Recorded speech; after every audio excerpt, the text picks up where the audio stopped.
बच्चों, welcome to math कक्षा and my self Kuldeep करवा। तो कैसे आप लोग सब? एकदम बढ़िया चल रही है आपकी तैयारी। उसी को तैयारी को और अच्छा करने के लिए जो मैंने सीरीज स्टार्ट की थी 30 डेज जेई मेंस की रिवीजन के लिए, तो उसी में आगे हम लोग बढ़ रहे हैं। तो लास्ट हमने जो इसका वीडियो देखा था वो कोऑर्डिनेट ज्योमेट्री में हमने स्ट्रेट लाइन, वेक्टर और 3D ये तीनों टॉपिक हम खत्म कर चुके हैं। ओके, तो अब इसमें आगे बढ़ते हैं। अब आगे जो आपका टॉपिक है that is circle, parabola, ellipse and hyperbola. Circle और कोनिक। अब देखिए, सर्कल अगर हो गया तो कोनिक तो ऑटोमेटिकली हो जाएगा, बिकॉज अगर आपने थोड़ा पढ़ा है ना, तो आपको पता होगा कि कोनिक के जितने भी फॉर्मूलेज हैं ऑलमोस्ट 90% सिमिलर टू सर्कल है। खाली बाकी फिर आपको कोनिक का स्टैंडर्ड आपको पता होना चाहिए कि दिखता कैसा है ना, ग्राफ कैसा दिखता है, दैट्स इट। फॉर्मूले जो है सर्कल वाले काफी सिमिलर आपके कोनिक में लगेंगे, ठीक है। तो इसलिए आज हम लोग जो टॉपिक स्टार्ट करने वाले हैं दैट इज योर सर्कल्स, ठीक है। तो आज का टॉपिक हम लोग स्टार्ट करेंगे। अच्छे से देखिएगा, इसे पहले स्लाइड्स में गो थ्रू कर लीजिए। कुछ बेसिक फॉर्मूलेज है, बेसिक आपके टेक्निक्स है, ठीक है, जो आपके बाकी आगे के जो नेक्स्ट वीडियो होगा कोनिक उसमें भी काम आएगा। इससे भी एक सवाल आता है सर्कल से जनरली बट सर्कल और कोनिक मिक्स करके आता है, तो यू कैन नॉट डिफरेंशिएट कि सर्कल का ही सवाल है, मिक्स करके आता है ना। Mostly tangent, common tangent type के सवाल आते हैं, तो वो स्टैंडर्ड क्वेश्चन देखेंगे और कुछ अच्छे ट्रिकी सवाल भी देखेंगे कैसे उसको हैंडल किया जाए। बिकॉज हमारा एम ये नहीं होता है कॉम्पिटिटिव एग्जाम में सॉल्व करना, ठीक है, सॉल्व तो कोई भी कर देगा। हमारा एम होता है कम टाइम में बिल्कुल बढ़िया तरीके से सॉल्व करना, ठीक है ना। Time is the most important thing है, तो उस पर फोकस करेंगे हम लोग कि कैसे कम टाइम में कर सके। ओके, और ये वीडियो से मैं ट्राई कर रहा हूं कि लास्ट में आपको कुछ 3-4 क्वेश्चंस दे के छोड़ दूं कि वो आप खुद से ट्राई करें और उनका सॉल्यूशन आप खुद से निकालें। उसका जो आंसर की है वो बाद में मैं नेक्स्ट वीडियो में डाल दूंगा, तो आप चेक कर लीजिएगा आपका सही हुआ है कि गलत हुआ है। ओके, कोई डाउट हो तो आप पूछते रहिएगा, ठीक है। चलिए पहले हम लोग गो थ्रू कर लेते हैं स्लाइड्स में कि क्या क्या बेसिक कंसेप्ट है, फिर फटाफट से बढ़िया सवाल देखेंगे। ओके गाइस, चलिए।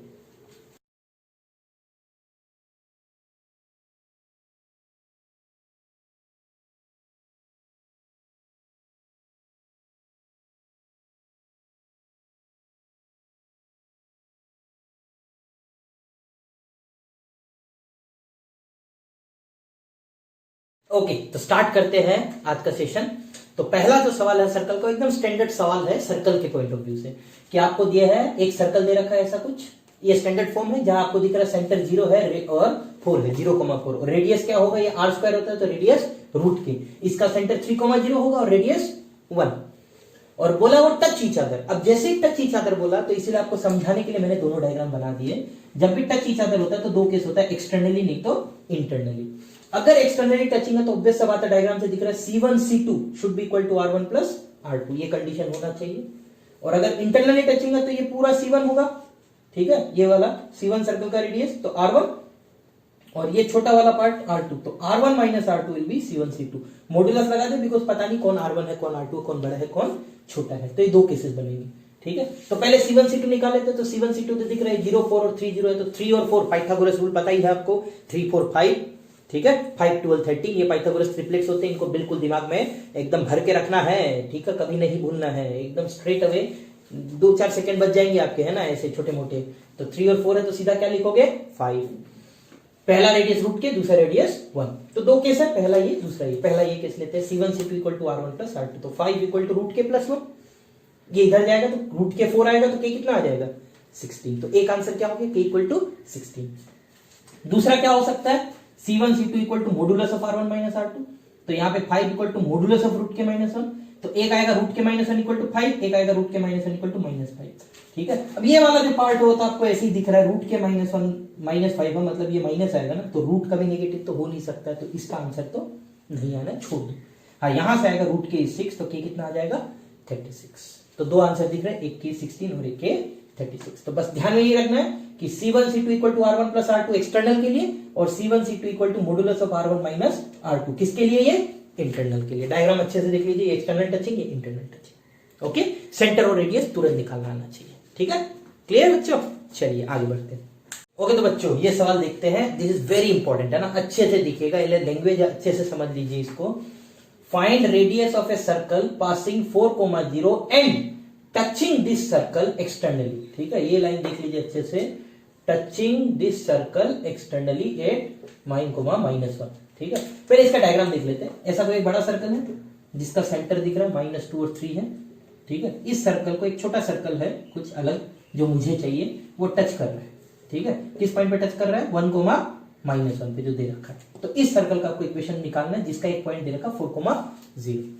तो जब भी आपको ऐसा दे दे तो यहाँ पे एक बहुत ही अच्छा रूल यूज होता है, ठीक है ना, वो रूल यूज करेंगे। कौन सा? पहले तो आपको ये निकालना होगा s + λ l = 0। क्या होता है ये रूल कब लगाते हैं? तो ये रूल लगता है जैसे फैमिली आपने पढ़ा है ऑलरेडी, लास्ट में हमने पढ़ा family of lines, family of planes, उसी तरह family of circle and line अगर है। एक सर्कल दिया है और एक लाइन दे रखी है और आपको बोला इन दोनों का जो इंटरसेक्शन है उसी इंटरसेक्शन से नया सर्कल बनाना है, तो s + λ l = 0। तो इधर आप अगर अच्छे से देखो तो ये जो पॉइंट है ये है टेंजेंट, ये सर्कल है, ये है s और ये है l। तो अगर मुझे l की इक्वेशन पता है तो s + λ l = 0, मतलब टेंजेंट जिस पॉइंट पे टेंजेंट है। जब भी ऐसा लैंग्वेज हो कि एक सर्कल दूसरे को टच कर रहा है किसी एक पॉइंट पे, तो उस पॉइंट पे टेंजेंट निकाल लो बिना कुछ सोचे। सबसे पहले कुछ नहीं सोचना, पहले टेंजेंट निकालो। टेंजेंट एक बार आ गया s + λ l = 0, ये होगा आपका सर्कल का इक्वेशन, जहां वेरिएबल क्या होगा? खाली लैम्डा। लैम्डा कैसे निकालोगे? एक पॉइंट दिया होगा या रेडियस दिया होगा या सेंटर दिया होगा, कुछ ना कुछ दिया होगा। आपको टेंशन नहीं लेना, वो एग्जामिनर की टेंशन है, कुछ ना कुछ देगा, ठीक है। तो पहले तो एल निकालना है, तो टेंजेंट का इक्वेशन निकालना है। टेंजेंट का इक्वेशन आपके बिल्कुल याद होना चाहिए क्योंकि हर जगह यही यूज होता है, सर्कल में भी और आगे कोनिक में भी जाओगे। टेंजेंट का इक्वेशन के लिए एक ट्रांसफॉर्मेशन यूज करते हैं जिसको हम बोलते हैं t = 0। ये जो इक्वेशन होती है इसको बोला जाता है t = 0। इस t का मतलब क्या है? इसमें हम क्या करेंगे? x² की जगह लिखेंगे x(x1), y² की जगह y(y1), x की जगह x + x1/2 और y की जगह y + y1/2। चार ट्रांसफॉर्मेशन है, x² की जगह x(x1), y² की जगह y(y1), x की जगह x + x1/2 और y की जगह y + y1/2। सबसे इंपॉर्टेंट चीज है टेंजेंट, ओके। हर सवाल आपको पता ही है कोनिक में टेंजेंट के ज्यादा आते हैं, ठीक है। तो x(x1), x × x1, x1 क्या है यहाँ पे? 1 और y1 -1, तो 1, y × -1, x + 1/2 एंड y - 1/2। अब इसको सिंप्लीफाई कर देते हैं तो ये आएगा x - y, ये आ जाएगा 2x + 2, ये आएगा -3y + 3, ये -12। सिंप्लीफाई करोगे तो ऐसा कुछ बनेगा 3x - 4y - 7 = 0। ये हो गया किसका इक्वेशन? टेंजेंट का। फिर लिखेंगे हम s + λ l = 0, तो ये s मतलब पूरा का पूरा सर्कल का इक्वेशन उतार के रख दो यहाँ। लैम्डा l मतलब पूरा का पूरा l का इक्वेशन लिख दो। फिर मैंने क्या किया? x² y² x का कोफिशिएंट मैच करा दिया, यहाँ से 4 और यहाँ से 3x, फिर y का यहाँ से -6 और यहाँ से -4 लैम्डा, तो माइनस कॉमन लेके 6 + 4 लैम्डा और यहाँ से -12 और -7 लैम्डा, ठीक है। अब ये जो पॉइंट है इसमें आपको 4,0 सेटिस्फाई होना है, सेटिस्फाई करा दिया।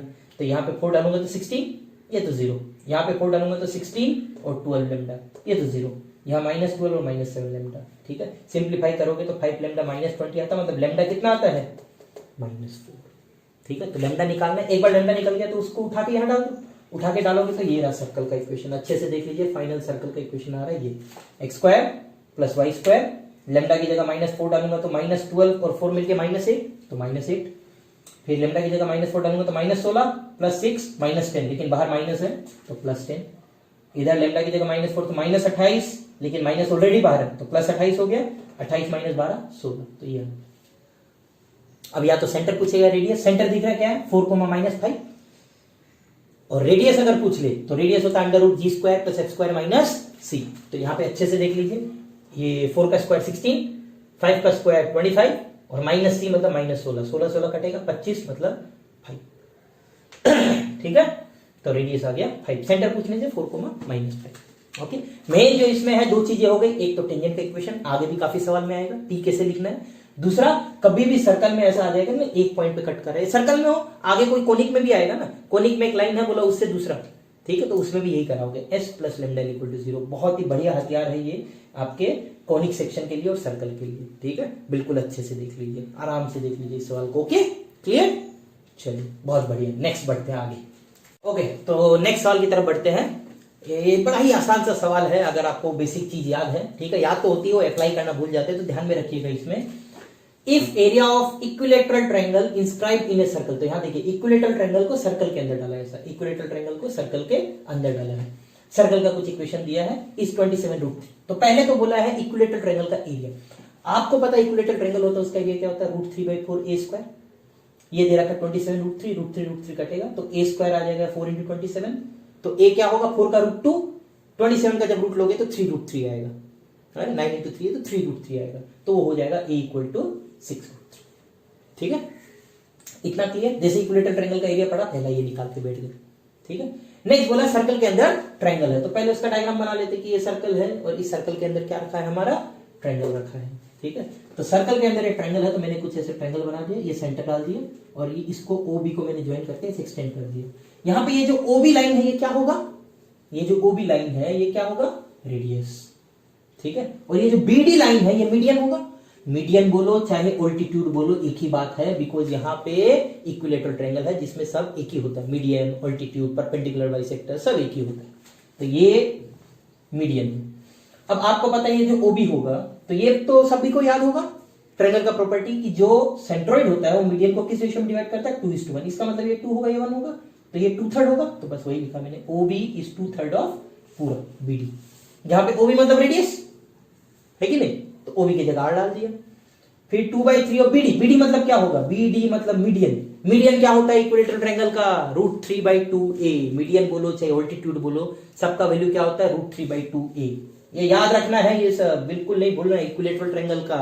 ठीक है, तो यहाँ पे फिर a का वैल्यू मैंने डाल दिया 6√3, तो यहाँ पे 2 3 6 कट गया, √3 × √3 = 3, 3 × 2 = 6, तो ये खत्म, 6 आ गया।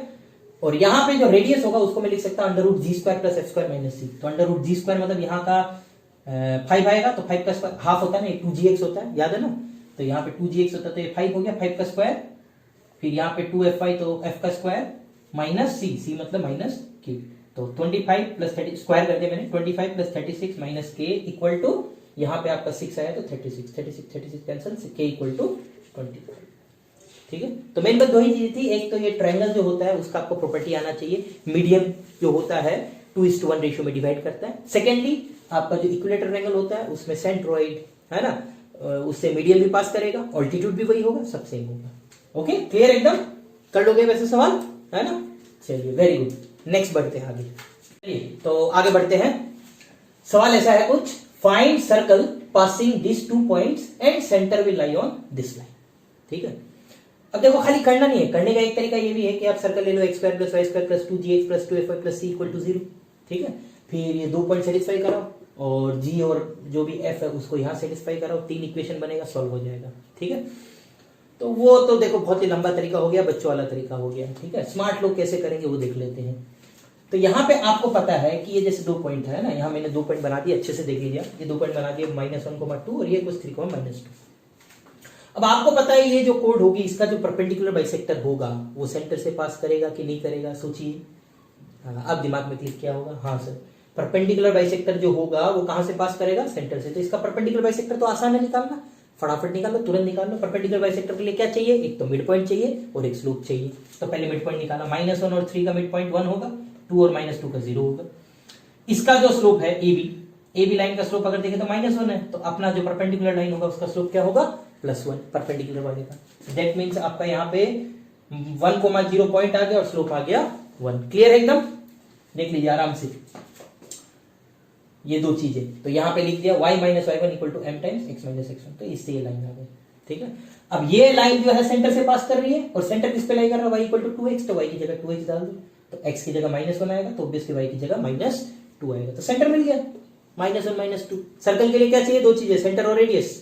सेंटर मिल गया हमें, बच्चा रेडियस। रेडियस कैसे निकाल सकते हो, सेंटर मिल गया तो रेडियस कैसे निकालते हो, सेंटर से किसी का भी डिस्टेंस निकाल, या तो A पॉइंट का या B पॉइंट का। अब सेंटर से मान लो इसका निकाल, -1 और -2, -1 और 2 है, तो दिख रहा -1 तो सेम ही है, तो इसका डिस्टेंस क्या होगा, -2 और 2 का डिस्टेंस कितना होगा, 4। तो यहां से निकाल लो, -2 सेम है, 3 और -1 का 4, बात एक ही है। रेडियस कितना आएगा आपका 4, तो रेडियस मिल गया, सेंटर मिल गया, तो सर्कल क्या है, x - 1 मतलब x + 1 का स्क्वायर प्लस y - 2 मतलब y + 2 का स्क्वायर इक्वल टू कितना, 4 का स्क्वायर 60। ठीक है, तो बस ध्यान रखना है कोड का जो परपेंडिकुलर बाइसेक्टर होगा वो हमेशा किससे पास करेगा, सेंटर से। तो कभी भी 2 पॉइंट दे दे तो कोड का परपेंडिकुलर बाइसेक्टर सेंटर से पास होगा। क्लियर है, ये चीज ध्यान में रखना। एक वो स्टैंडर्ड तरीका तो है ही, वो आप करते रहिएगा, बहुत लंबा तरीका है। ठीक है, तो ये वाला अच्छे से देख लीजिए। ओके, चलिए बहुत बढ़िया।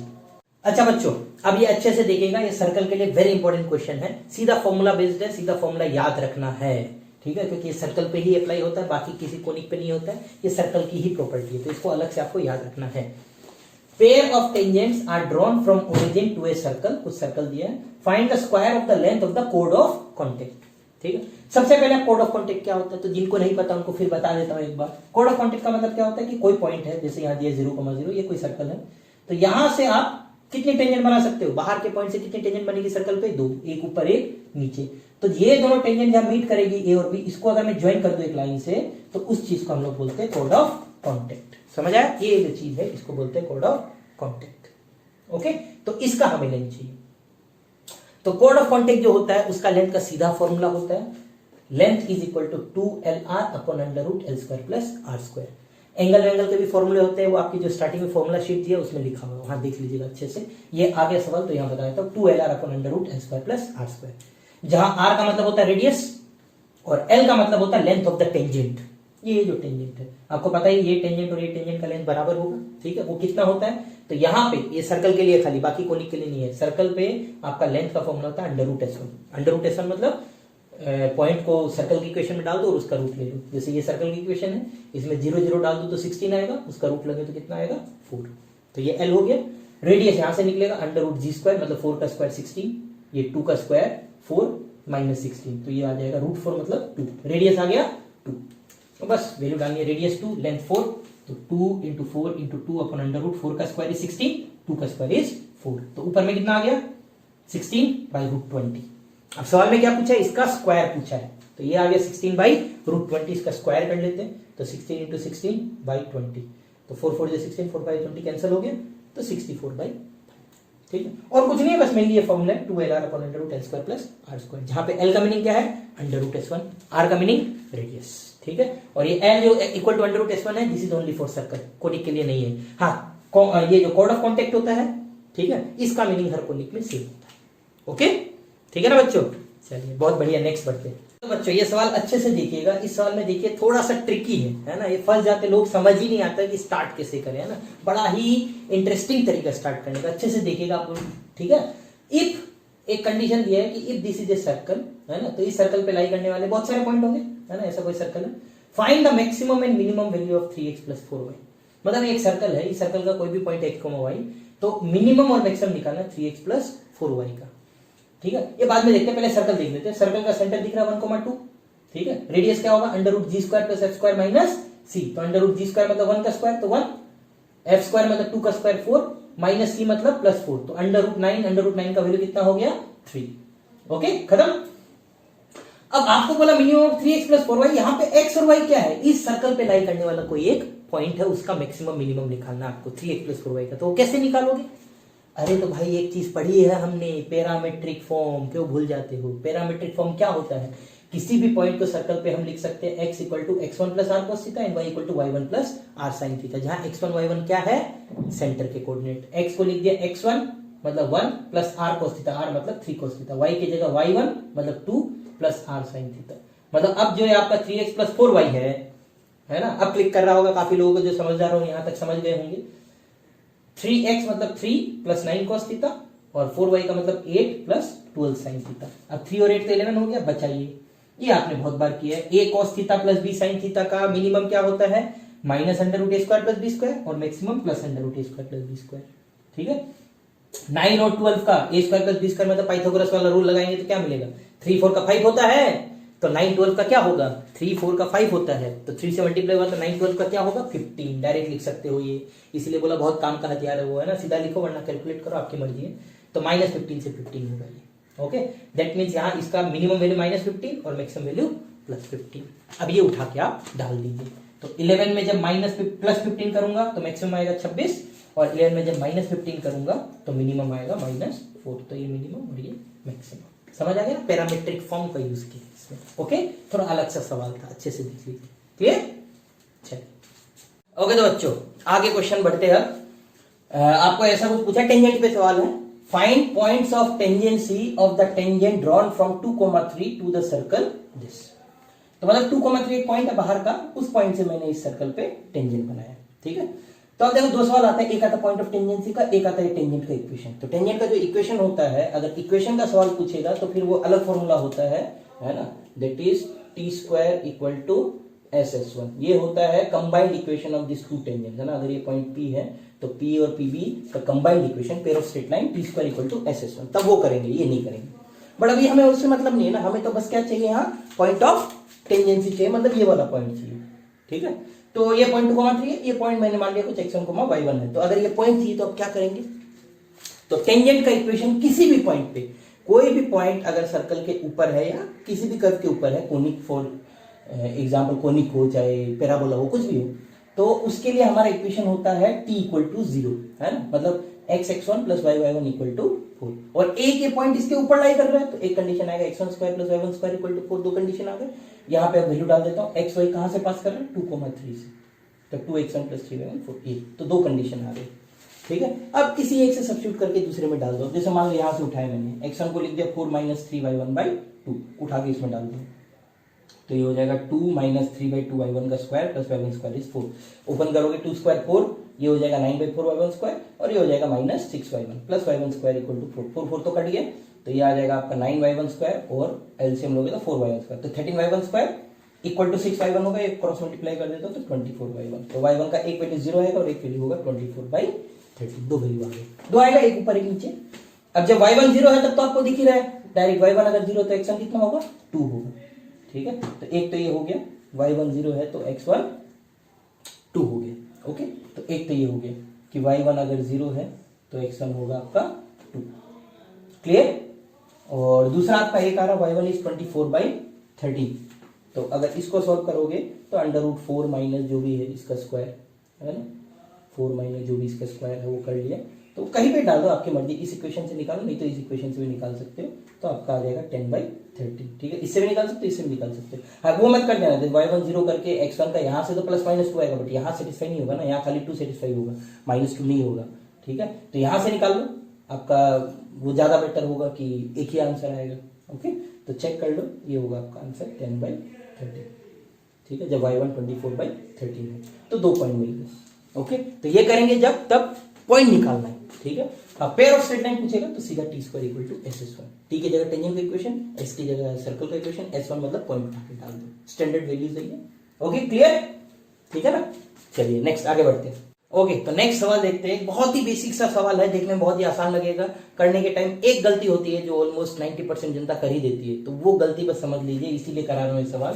Find the locus of the point from which, locus पूछा है तो मान लो h के ले लिया, from which tangent drawn to this circle and this circle are in the ratio 3:4। अब आपको पता है लेंथ ऑफ टेंजेंट का फॉर्मूला क्या होता है, √S1, ठीक है। तो सर्कल का इक्वेशन ये रहा।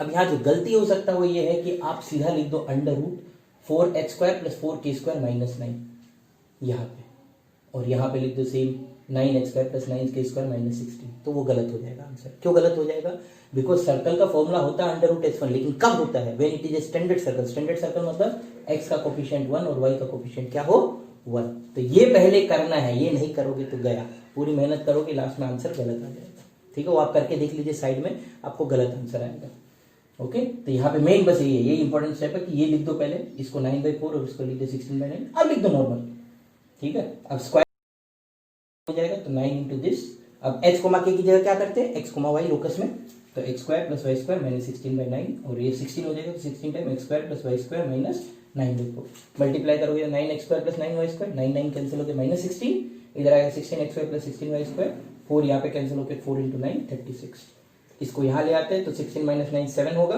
तो 7x² + 7y², और ये 36 वहां जाएगा तो 36 - 16 इज 20, तो ये होगा आपका फाइनल लोकस। एकदम आसान से सवाल, बस ये गलती हो जाती है, ओके। तो ध्यान में रखना है, √S1 में हमेशा ऐसे करना है, ओके, क्लियर, वेरी गुड। अच्छा चलो बच्चों, दो एकदम बेसिक से स्टैंडर्ड से सवाल देखते हैं, ठीक है। कहीं ना कहीं प्रीवियस ईयर में आए हुए ये सवाल, ओके। एकदम स्टैंडर्ड से, जस्ट आपको बेसिक टर्म्स यूज करने हैं एंड बहुत फास्ट तरीके से हो जाएंगे, छोटे से अप्रोच से हो जाएगा। पहला बोला इफ इंटरसेप्ट बाय, एक लाइन है ऑन द सर्कल, कोई एक सर्कल है, इज 80 यूनिट्स, ठीक है। किसी लाइन का सर्कल पे इंटरसेप्ट का मतलब क्या होता है कि ये जो कोड बनेगी, ये लाइन जब इसको कट करेगा तो कोड बनेगा, तो वो कोड का लेंथ। जब भी कोड का लेंथ का सवाल आए तो आपको पता है एक ही डायग्राम बनाना है, क्या, कोड का लेंथ, एक रेडियस और एक परपेंडिकुलर। ये जो परपेंडिकुलर, ये जो रेडियस और ये जो कोड होगा, इसका आधा ये राइट एंगल ट्रायंगल होगा। रेडियस आपको सर्कल का ऑलरेडी पता है कितना है, 5, ये कोड का लेंथ कितना होगा, टोटल 8 है तो ये कितना होगा 4। तो दैट मींस ये जो ओपी है ये कितना आना चाहिए, ये जो ओपी है ये ओपी हमारा आ गया कितना 3। ठीक है, ओपी है क्या, ओपी का मतलब हो गया सर्कल के सेंटर से, और सेंटर क्या है सर्कल का, हो रहा है 0,0। तो सर्कल के सेंटर से ये जो लाइन है इस लाइन पे परपेंडिकुलर 3 आना चाहिए। तो दैट मीन 0,0 से इस लाइन पे परपेंडिकुलर क्या आना चाहिए 3। तो वो क्या होता है 0,0 इसमें उठा के डालते हैं, जो भी लाइन है इस लाइन में, ये जो लाइन है इस लाइन में उठा के डालते हैं। तो 0,0 डालोगे तो lambda upon under root a² + b², तो 3² + 4² जो 5 होगा। तो यहाँ पे लैम्डा क्या आ गया ±15। एकदम बेसिक सा बच्चों वाला सवाल है, एकदम मतलब फ्री के नंबर बट रहे हैं, बस आपको लेना है, कुछ नहीं है सवाल में। ठीक है, बस ध्यान ये रखना है कि जब भी कोड का लेंथ का सवाल आ जाए है ना, तो हमेशा ये डायग्राम बनाना है। ओके ठीक है, आगे प्रोसीड करते हैं। तो 1 मिनट का सवाल है, 1 मिनट में टिक करो, आगे बढ़ो, 4 नंबर एकदम खुशी से, मजे में। नेक्स्ट, ये भी बहुत ही स्टैंडर्ड सवाल है, बस आपको फॉर्मूला पता होना चाहिए, दैट्स इट। इसलिए आपको बोला फॉर्मूलेज अच्छे से देख लीजिए, कुछ स्टैंडर्ड 6-7 फॉर्मूलेज है वो अच्छे से देख लीजिए, टर्म्स, तो हो जाएगा आपका काम। Locus of the mid point of code, जब भी मिड पॉइंट ऑफ कोड आ गया, मान लो मिड पॉइंट ऑफ कोड का लोकस पूछा तो h, k मान लिया। अब कोड का अगर मिड पॉइंट है तो कोड की इक्वेशन क्या होती है, एक इक्वेशन है t = s1। कोड अगर मिड पॉइंट दे दे तो उसका इक्वेशन है t = s1। दिमाग में रख लीजिए, मिड पॉइंट अगर दे दे कोड का इक्वेशन है t = s1। t मतलब वही जो टेंजेंट का ट्रांसफॉर्मेशन होता है, x² की जगह लिखूंगा xh, y² की जगह yk, x की जगह यहां पे लिखूंगा ये जो x है इसकी जगह x + h/2। ओके, तो 2 कैंसिल करके मैंने सीधा लिख दिया 2 टाइम्स x + h, यहां सीधा लिख दिया -3 टाइम्स y + k, और ये सीधा +4। ओके, और s1 का मतलब होता है सर्कल की इक्वेशन में पॉइंट डाल दो, पॉइंट क्या है h, k, तो h² + k² + 4h - 6k + 4 +4 गया। बाकी अब फिर जो भी ये जो लोकस आगे लिखा है ना, कहां से पास कर रहे हैं देखिए 7,7। तो x की जगह 7 और y की जगह 7, तो यहां डाल दिया x की जगह 7, तो ये 7h, ये 7k, 2 × 7 मतलब 14 + 2h -3 × 7 मतलब 21 प्लस 3k, और प्लस नहीं होगा ये माइनस होगा, सॉरी मिस्टेक, ये माइनस होगा। ठीक है, चलिए मिस्टेक तो अवॉइड करो जितना हो, h² + k² + 4h - 6k। Okay, ये आ गया। अब यहाँ पे पहले h² और k², फिर पता ही है लोकस के लिए क्या करते हैं, hk को किससे रिप्लेस करते हैं xy से, तो x² + y², यहाँ 4h है, यहाँ से 7h और 2h मिलकर कितना होगा 9h, और ये 4h है तो 9 यहाँ के -9 होगा तो -5 हो गया। नेक्स्ट ये -6 है, यहाँ से देखिए 7 है और 7 और ये -3 है, तो 7 - 3 4 होगा, वहां के -4 होगा तो ये -10 हो जाएगा यहाँ पे। ठीक है, फिर यहाँ पे 14 - 21 -7, वहां जाके हो जाएगा +7 = 0। तो लोकस आपका एक सर्कल आएगा। पूछ लेगा लोकस क्या है, या पूछ लेगा लोकस सर्कल है कि पैराबोला है कि क्या है, तो सर्कल आएगा, सर्कल का रेडियस वगैरह पूछ सकता है। ठीक है, तो ये लोकस आ गया। क्लियर, बस मेन ये t = s1। ओके, जब भी आपका कोड विथ मिड पॉइंट दे दे, समझ आ गया ना सभी को, एकदम बेसिक से 2 सवाल है, फ्री के नंबर बट रहे एकदम। ठीक है, ओके चलिए। ओके स्टूडेंट्स, ये सवाल बिल्कुल गौर से देख लीजिए, इट्स वेरी वेरी इंपॉर्टेंट है ना। आपका यहाँ पे एक स्टैंडर्ड तरीका होता है पूछने का, वो आप देख लीजिए अच्छे से। Tangents are drawn to the circle this, कोई एक सर्कल है, tangents are drawn to the circle this at point where it is intersected by this circle. मतलब जैसे एक सर्कल ये S1, एक सर्कल ये है S2। ठीक है, अच्छे से देख लीजिए, एक सर्कल है x² + y² = -12 = 0, इसको S1 लिख दिया मैंने, और ये कुछ S2 है, ये दोनों कहीं इंटरसेक्ट करेगा, मान लो AB पॉइंट है। अब ये जो AB पॉइंट है इस पे आपने टेंजेंट बनाई है, लेकिन किस सर्कल पे, इस सर्कल पे, 2 सर्कल दिस लिखा है ना, तो इस सर्कल पे ऐसे टेंजेंट बनाई, तो कहीं ना कहीं मीट करेगा P। तो आपको बताना है पॉइंट ऑफ इंटरसेक्शन क्या है। ठीक है, तो इसमें आपको देखो गौर से देखिए, ये जो AB लाइन है, ठीक है, जब भी ऐसे 2 सर्कल इंटरसेक्ट करते हैं और ऐसे टेंजेंट बनाया, तो ये जो AB लाइन है इसको 2 तरीके से लिख सकते हैं। पहला, AB लाइन जो है वो इन दोनों का क्या हो गया, कॉमन कोड हुआ कि नहीं हुआ, S1 और S2 जो सर्कल है दोनों का क्या है वो कॉमन कोड। ठीक है, तो कॉमन कोड का इक्वेशन क्या होता है, S1 - S2 = 0, मतलब ये सर्कल माइनस ये सर्कल = 0, खत्म। लेकिन बस ध्यान ये रखना है कि x² और y² का कोएफिशिएंट क्या होना चाहिए, 1 होना चाहिए। इधर ऑलरेडी 1 है, कोई दिक्कत नहीं है, वो आप नोट कर लीजिएगा। कोई अच्छा सवाल होगा तो वहां कोएफिशिएंट चेंज करके देगा, तो आप जब माइनस करोगे तो x² y² फिर भी रह जाएगा, तो आपको लगेगा तो सर्कल आगे तो लाइन होना चाहिए, है ना, तो वो गधे बन जाओगे, वो मत करना। ठीक है ना, वो थोड़ी स्मार्टनेस रखनी है। तो कोएफिशिएंट 1 1 है तो माइनस कर दिया मैंने, तो बस इसको माइनस इसको कर दो, तो ये माइनस ये करोगे तो ये तो कैंसिल हो गया। फिर यहां से -5x + 5x हो जाएगा, +3y - 3y हो जाएगा, ये -12 और ये हो जाएगा +2, तो -10 = 0, ये आ गया आपका लाइन। ठीक है, ये सर्कल माइनस ये सर्कल।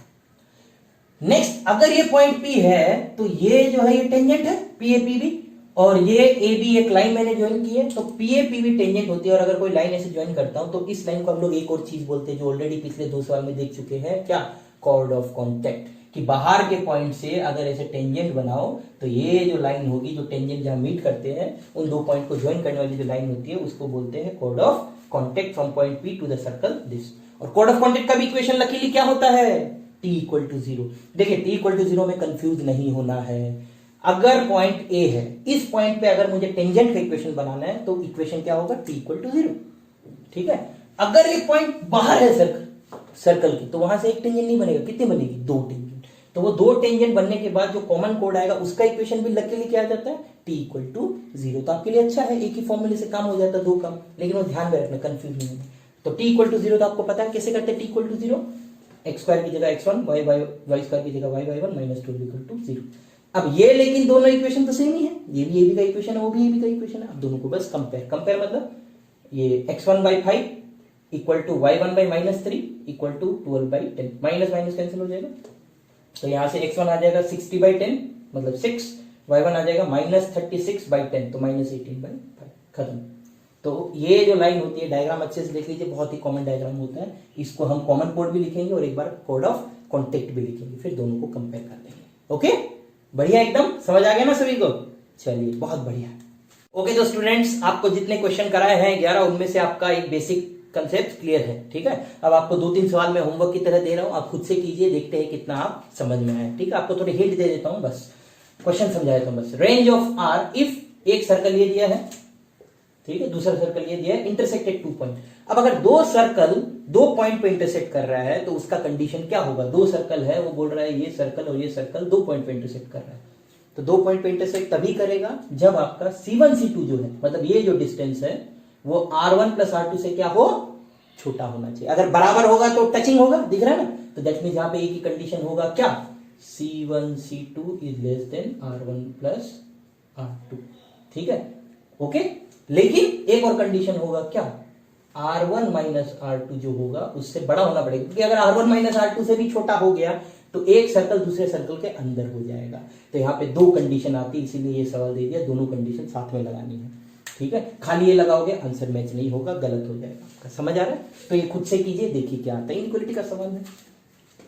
नेक्स्ट एक और क्वेश्चन है, find equation of circle in the coaxial system. अब देखिए, ये जो कोएक्सियल सिस्टम वर्ड है, इससे घबराने की जरूरत नहीं। कोएक्सियल सिस्टम मतलब ये हो गया कि आपका ये जो कंडीशन दिया है उसी को बस कोएक्सियल सिस्टम बोल रहे हो, टेंशन नहीं लेना। ठीक है, find equation of circle in coaxial system touching this eight 2,2, मतलब एक सर्कल को 2,2 पे टच कर रहा है, इतना लिखते आपको दिमाग में क्लिक होना चाहिए। एक सवाल कराया है, स्टार्टिंग के 3-4 क्वेश्चन में सवाल कराया आपको कि किसी सर्कल को अगर 2,2 पे टच करता है तो सबसे पहला काम है उसका 2,2 पे टेंजेंट निकाल लो।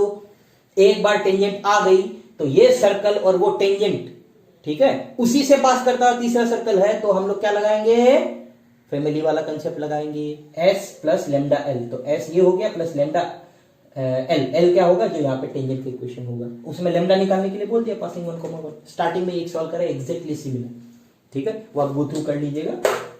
ओके, क्लियर है? देख लीजिए सवाल अच्छे से।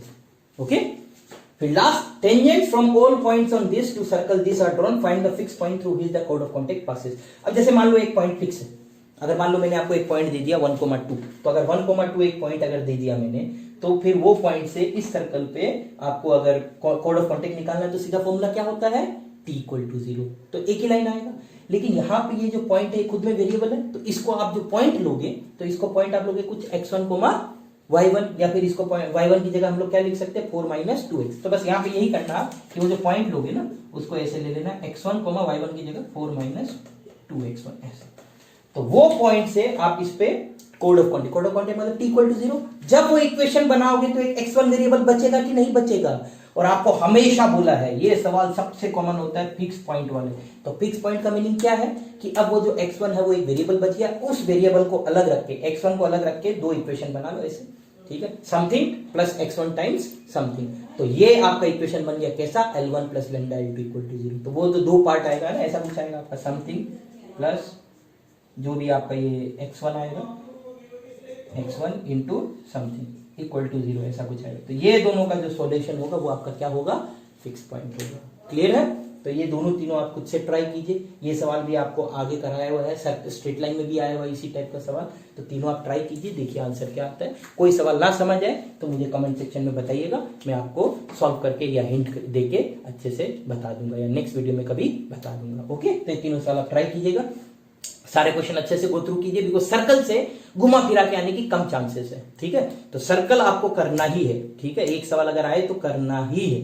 ओके, हाँ, कोनिक से थोड़ा घुमा फिरा के आ सकता है, तो उसका नेक्स्ट जो भी अपना वीडियो लेक्चर होगा उसमें कोनिक गो थ्रू करेंगे और मेनली टेंजेंट्स पे फोकस करेंगे। ओके, तो आई गेस बढ़िया से समझ आ गया, बिल्कुल बढ़िया से आपका रिवाइज हो गया, एकदम मजा आ गया होगा कि सर डन, अब तो है ना, पूरा कॉन्फिडेंस आ गया आई होप। ठीक है, तो इसी तरह मेरे चैनल को देखते रहिए। Okay, thank you very much guys, और मुझे इसी तरह सपोर्ट करते रहिए ताकि आप इसको शेयर करते रहो अपने दोस्तों के साथ। ठीक है, अपने FB पेज पे, अपने ग्रुप्स में इसको शेयर कीजिए ताकि ज्यादा से ज्यादा लोग इसको देखें और बेनिफिट हो सके, जो कि मेरा मेन मकसद है कि ज्यादा से ज्यादा लोग देख के कम से कम अगर 10-20 नंबर भी बढ़ पाए किसी के, तो it will make a huge impact in their life. ठीक है, तो थैंक्स अ लॉट, बाय।